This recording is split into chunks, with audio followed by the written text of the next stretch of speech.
All right, he is the former undisputed UFC lightweight champion, Charles "Du Bronx" Oliveira, certainly going to be in the UFC Hall of Fame as the company's most decorated finisher of all time, and no surprise, Charlie Olives has prioritized the finish in this matchup here tonight. He always does, and I think it's that kill-or-be-killed mentality that made him so fun. You always knew, man, at some point he's going to get hurt and he's not going to get up.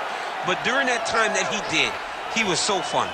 From Justin Gaethje hurting him on multiple occasions, to Michael Chandler, to everyone else kind of putting him down, to him lifting himself up and getting the victory. Tonight he will have to do that again, but he needs to be a little safer. I think if Charles Oliveira was a little smarter in the octagon, he could add some years to his fight career. Let's see if tonight we see a pivot in the approach from Du Bronx. Well, he's got to be a judge's dream. Went the distance with Tony Ferguson in 2020, but that was his first decision fight since 2014.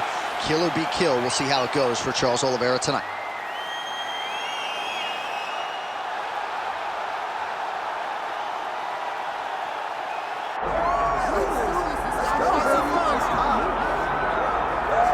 Well, if you want to talk about a division being the glamour division in this modern era, maybe it's lightweight, and this is the man they are all chasing, the undisputed king at 155 pounds. He's the champion of the world, the lightweight champion, a very difficult belt to capture. This is one of those titles that when you start, it seems like the journey is so long and so daunting because those champions are tremendous. This guy knew from day one that one day he would hold that championship belt. He got there and he has been defending it valiantly. He's a tremendous champion and he loves the opportunity to once again prove that he's the best. And it is interesting to look back at some of his early days in the UFC compared to this version. Night and day. We'll see how it goes for the champion here tonight.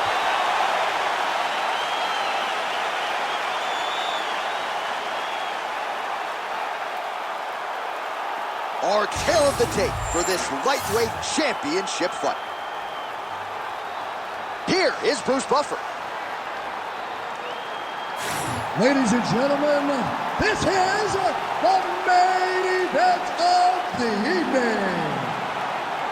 It's time! 5 rounds for the undisputed UFC Lightweight Championship of the World. Introducing first, fighting out of the blue corner, presenting the challenger, Charles "Du Bronx" Oliveira.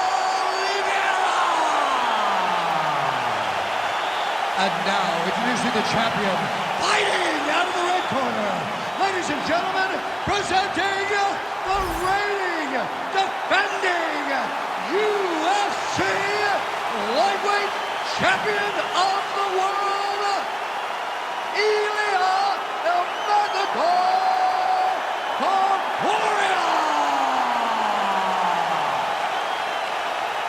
One of the best in the business, Herb Dean, is our referee tonight. Dateline, Las Vegas, Nevada. This is the fight capital of the world with respect to anywhere else you want to go. If I'm a fighter, if I'm an athlete in combat sports, this is where I want to compete. You want to fight in Vegas, and now this beautiful T-Mobile Arena is the backdrop. Oh, he's not going to guillotine.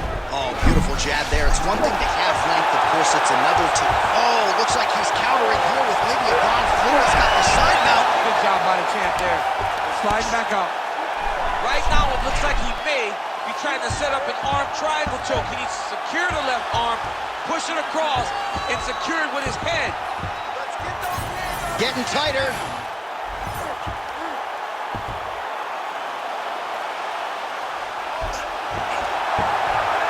All right, so now going to position over submission as he bails on the sub. Knee on belly, big strikes landing here. Great defense by this fighter.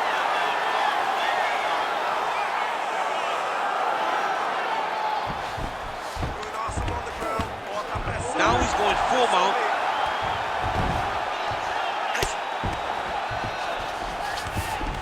All right, DC, half guard position here. You've done a lot of good work in this spot in your career. Oh, man, I love this position, and you see this fighter today loves it, too. It is the most secure position in fighting.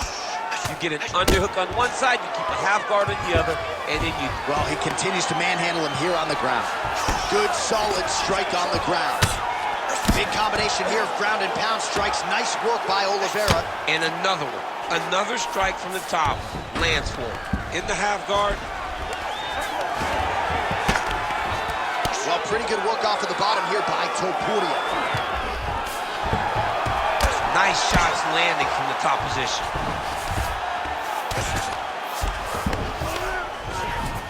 Side control now, DC. A lot of options at his disposal from here. That Darce choke is tight. Tight submission locked in. Darce choke seems to be very close to being finished. He cannot get excited, though. He's got to be patient. Oh, he got out. He did a great job of getting his hips away and getting back to his back in order to defend that Darce choke.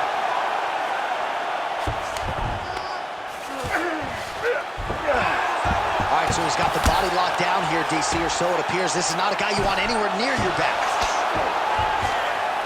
Oliveira's back in full mount.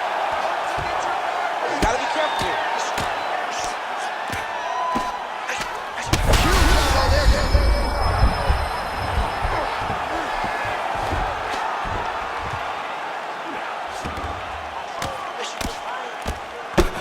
Oh, he postures up in a big head strike by Oliveira. Man, another one lands. He's trying to pound his opponent's head through the canvas. Horn sounds for the end of round one. All right, take a seat. Agreed. Okay, listen. This fight gets to the ground. I'm okay with you being on top, but I need you to keep your position. And you did great.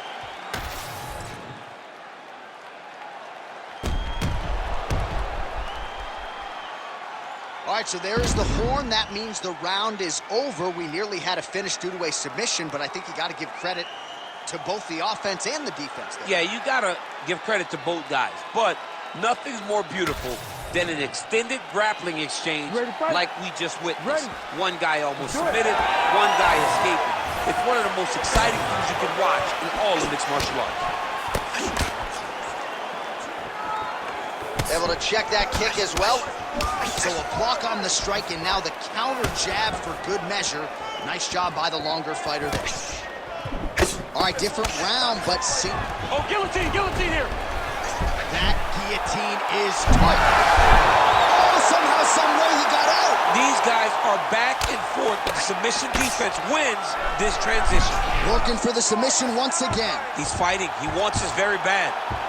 Ooh, arm triangles in tight. It's getting in very tight.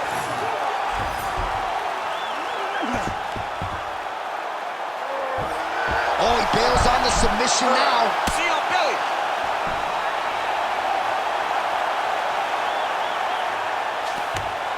There it is. Now he's on the mount.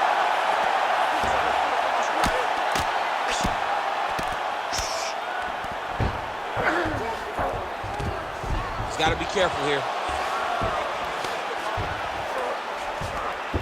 And he's able to work his way back to his feet. Well, he was a little bit lackluster in round one. You can't say the same here in this second round. He has really picked up the pace, an uptick in the aggression and the output, and starting to find his range here in the pocket. Going for an arm bar now. Ooh, looks like it might be locked in. Once he gets you going, he's got so many ways to finish arm bars. Oh, man, that was slick. All right, side control now. Oliveira's looking for a Darce choke here. Now it's tight. There it is. High-level Darce choke attempt here.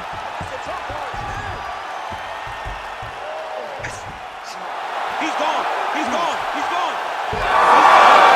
He tapped! Charles Oliveira, the winner by submission. Wow! That was nasty. So what a win for him here tonight. He gets it done and gets it done by way of submission. He told us this week, I gotta keep these judges out of it. Mission accomplished. Absolutely. He is a phenomenal grappler. He said that he held the advantage there and that would show itself in the fight.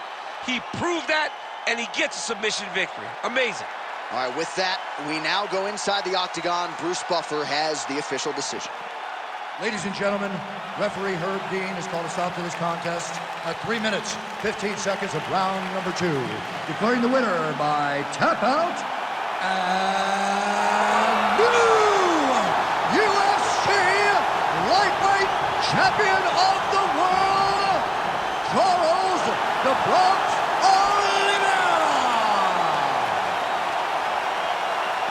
right, so another win by submission for the UFC's submission king, Charles "Do Bronx" Oliveira. Nobody's ever done it better.